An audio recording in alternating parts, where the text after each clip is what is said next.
segala yang datang dari Allah itu tidak mungkin buruk. Tidak mungkin. Kenapa kita diminta untuk taat dengan mutlak? Karena segala yang datang dari Allah pasti baik. Ya, pasti baik. Karena Allah menurunkan segala maslahat sesuai kebutuhan kita. Cuma manusia kadang-kadang, menginginkan sesuatu dengan pikiran pendeknya yang bukan kebutuhannya. Al-Baqarah 216. Agak pelan-pelan kita ya.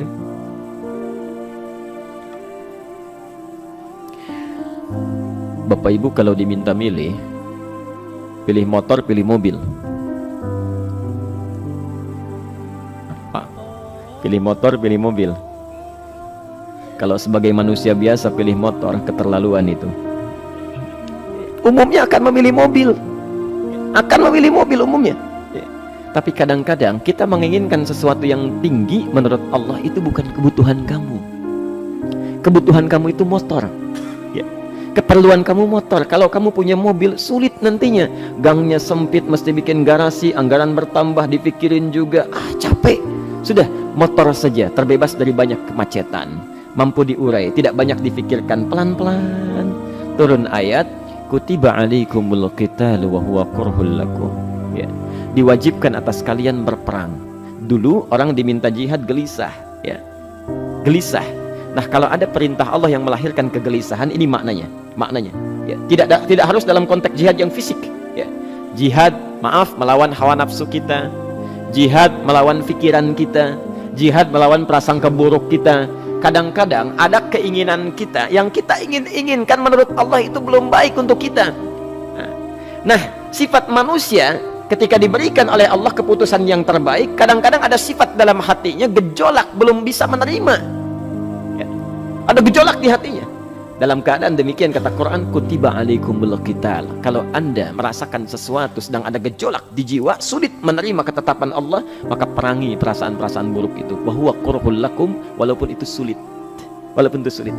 Jangan berprasangka buruk dulu pada Allah. Ayat yang indahnya, perhatikan kalimatnya. Asa an takrahu syai'an fa huwa khairul lakum. Boleh jadi Anda tidak menyukai sesuatu, di balik itu ada kebaikan-kebaikan besar yang Allah sedang rencanakan. Karena pikiran kita pendek, maunya sekarang saja. Tapi subhanallah, Allah sangat panjang, tidak ada batasnya. Allah memberikan maslahat sampai kamu meninggal, ini maslahatnya. Kamu berpikir sekarang saja. Wa asa an tuhibbu syai'an wa huwa syarrul lakum. Sedangkan boleh jadi di balik yang kita sukai ada keburukan yang sedang menunggu kita di depan ini, kamu tidak tahu. Ya. Apa logikanya? Wallahu ya'lamu, Allah tahu masa depan yang akan terjadi menimpa kita, wa antum la ta'lamun, sedangkan kalian tidak bisa membaca masa depan. Ya. Saya punya adik perempuan datang lalu meminta doa. Kak, saya ingin tes katanya, ya, di salah satu bank. Kemudian sudah pada tahap akhir yang menurut hitung-hitungan manusia dan perkiraannya insya Allah lulus, karena tidak ada alasan apa-apa lagi untuk tidak meluluskan. Baik, bismillah kita berdoa. Tapi doa kita seperti dibimbing oleh Quran, tidak minta dunia saja ya. Jadi dunia baik, Al-Baqarah 201, Rabbana atina fid dunya wa fil akhirah ya. Dunia minta baik, akhirat minta baik. Tapi aturan dunia dan akhirat ini jangan disebandingkan, rugi. Dunia itu kecil, akhirat lebih besar. Dunia itu kecil. Makanya diatur di Al-Qasas ya, ayat 77 sampai 78 itu. Aturannya wabtaghi fima atakallahu daral akhirah wala tansa nasibaka minad dunya. Minta seluas-luasnya akhirat, tapi dunia jangan berlebihan. Ya. Sekedar mencukupi kebutuhan kita saja. Ya. Pakaian, Bapak Ibu sekalian, ya, kita beli pakaian sesuai kebutuhan saja, jangan berlebihan. Ya. Cukup ketika kita akan sholat, layak, indah dalam pandangan Allah. Ketika kita akan bermuamalah, bagus, tidak mengecewakan orang lain, sudah. Maka waktu selebihnya, ketika kita mencari sesuai kebutuhan, waktu selebihnya bisa digunakan untuk memperbanyak ibadah. Tidak banyak energi terbuang, uang juga terbuang, tenaga juga terbuang. Bayangkan kalau keinginannya macam-macam. Wah, ingin baju terbaru, ingin tasnya Hermes, mereknya dari Paris, sekarang juga mesti dibeli. Wah, uangnya sudah 400 juta keluar, tenaga mesti keluar, beli tiketnya macam-macam dan sebagainya. Habis waktu untuk mengejar dunia, ibadah tertinggalkan. Di rumusnya dunia itu secukupnya saja. Nah, yang paling menarik, kita doakan supaya Allah memberikan kebaikan dunia dan akhiratnya yang paling utama. Maka datanglah dengan lesu mengatakan, saya tidak lulus, katanya. Kenapa? Saya bilang, saya tidak tahu, saya sudah berusaha, tapi konon kabarnya saingan saya adalah anak salah satu pejabat. Masya Allah. Saya bilang, kamu jangan bersedih. Kamu menginginkan sesuatu dengan pikiran pendek, Allah pasti memberikan yang terbaik yang tidak terlukiskan nanti. Subhanallah. Pekan beberapa hari setelah itu muncul berita, ternyata dia diterima di bank syariah. Dia menginginkan sesuatu yang diinginkan, Allah menginginkan lebih dari apa yang dia harapkan. Dikasih bank syariah, di situ terjaga, meningkat keagamaannya, terjaga hijabnya, segalanya, dan disitulah kemudian diarahkan untuk menemukan jodohnya. Masya Allah. Dia berpikir saat itu Allah merencanakan masa depannya. Ya, jadi apa yang Allah sudah rencanakan pasti baik, Pak, Bu. Jadi tadi dari salat subuh yang pertama kali ingin disampaikan adalah, coba dilihat sampai subuh ini, adakah aturan Allah dan Rasulnya yang sampai subuh ini pernah kita langgar, pernah kita ragukan? Barangkali itu yang membuat kehidupan kita sulit. Ya. Allah, Rasul membuat aturan.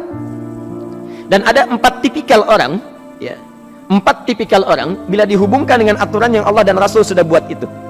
1, ada yang ikut aturan. Maka orang seperti ini, kata Quran, yuridullahu bikumul yusra wala yuridu bikumul usra. Al-Baqarah 185.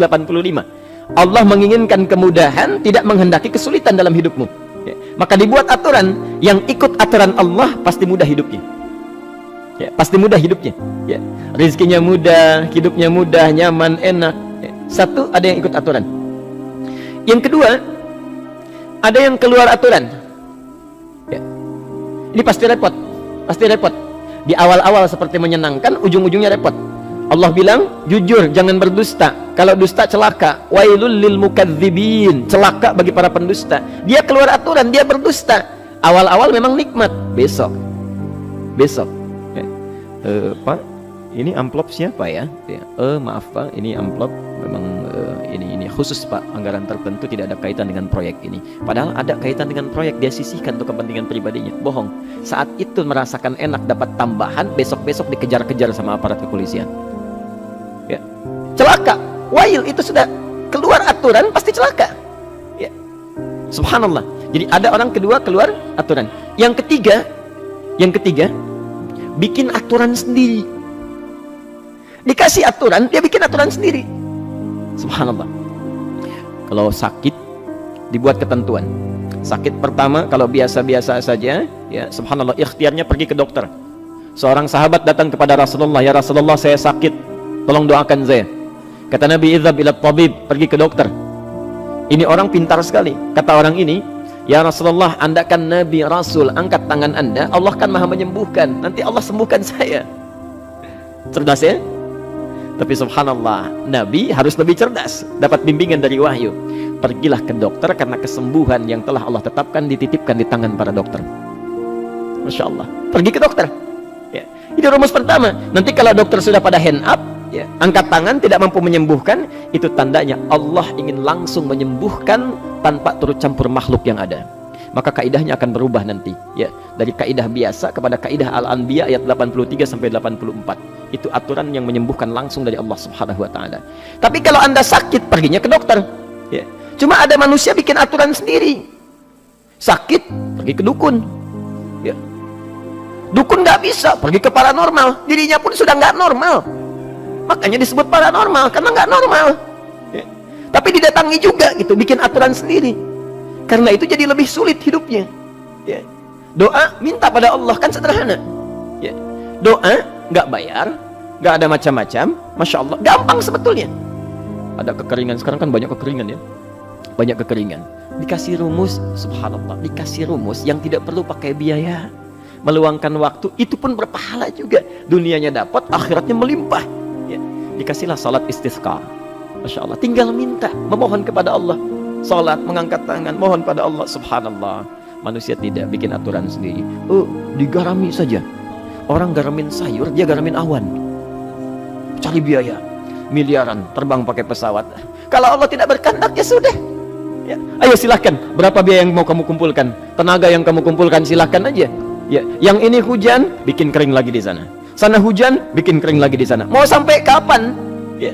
Dikasih yang gratis tinggal muncul, cuma manusia bikin aturan sendiri, ya susah hidupnya. Itu yang ketiga.